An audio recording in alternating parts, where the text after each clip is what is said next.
be a 50, but he took off just a little inside that free throw line, one hand and double clutching.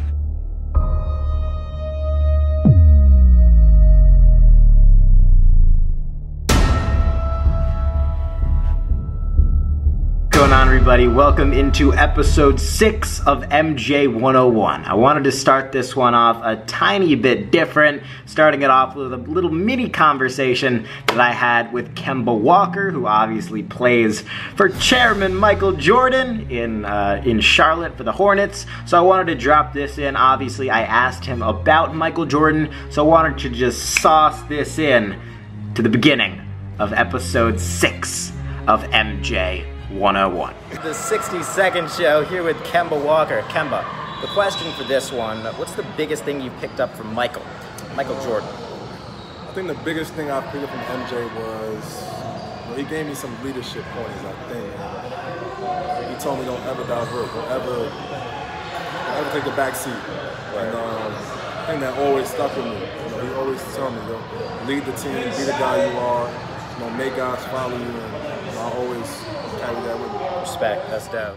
So, the 1989-90 NBA season is underway. Michael Jordan, in his very first game, scored 54 points against the Cleveland Cavaliers. So, after game 1, he was averaging prime Wilt Chamberlain numbers, 54 points per game. No, but, all that aside, he had a tremendous statistical season, 33.6 points per game, 3 steals per game, 6 assists per game, 5 rebounds per game, shot 52% from the field, 84% from the free throw line, and actually had a bit of a playoff run.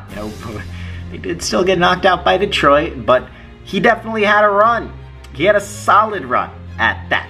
In this 1990 season, Michael Jordan did not end up winning MVP, although many still think that he should have, and he should have even more times than he did.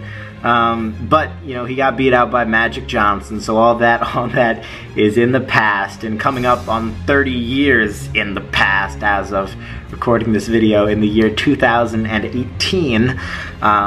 Magic Johnson won the 1990 Most Valuable Player Award, and Michael Jordan, he lived with it.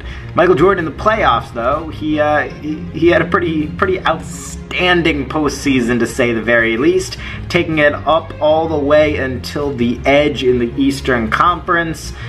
His first round against the Milwaukee Bucks, once again, it's best of 5. So he and the Chicago Bulls took down Sigma Anderson and the Milwaukee Bucks in 4 games, winning obviously the necessary 3 in the first round. I have to say it every episode because people are always like, what do you mean, man? What do you mean? What are you talking about? But Michael Jordan and the Chicago Bulls took down the Milwaukee Bucks in 4 games, moving on to play against the Philadelphia 76ers and Charles Barkley, the familiar friendly face whom they took down to bring them back up against Detroit. The Bad Boys. Dennis Rodman, Bill Laimbeer, Isaiah Thomas, Mark Aguirre. That squad, man. When I say all those names, the only team that I think of now is like the Warriors, the Showtime Lakers, the Miami Heat, literally that Detroit Pistons squad, or the mid-1990s Chicago Bulls with Scotty and MJ and Dennis Rodman.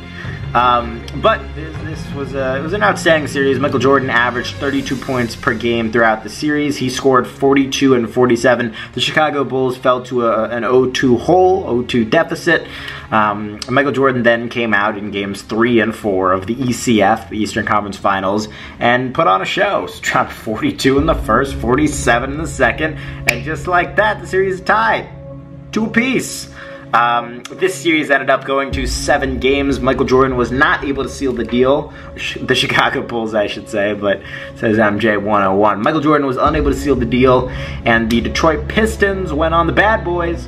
They went on to, win another by beating out the Portland Trail Blazers in the 1990 NBA Finals to seal the deal once again.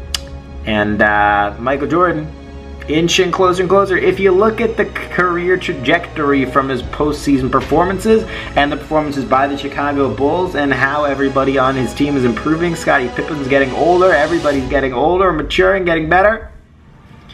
And they're missing that Dennis piece, but they'll get him soon. Don't worry about that. Getting closer and closer to that NBA Finals, in which we all know very well Michael Jordan never lost.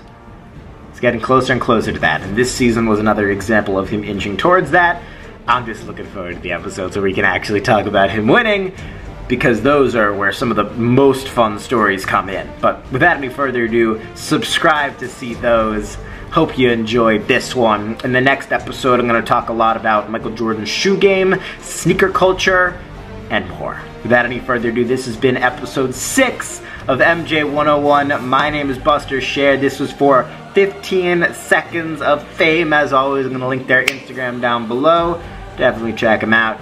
They make this happen. So without any further ado, my friend, drop a thumbs up if you haven't. I'm going to stop telling you what to do, and have a great week.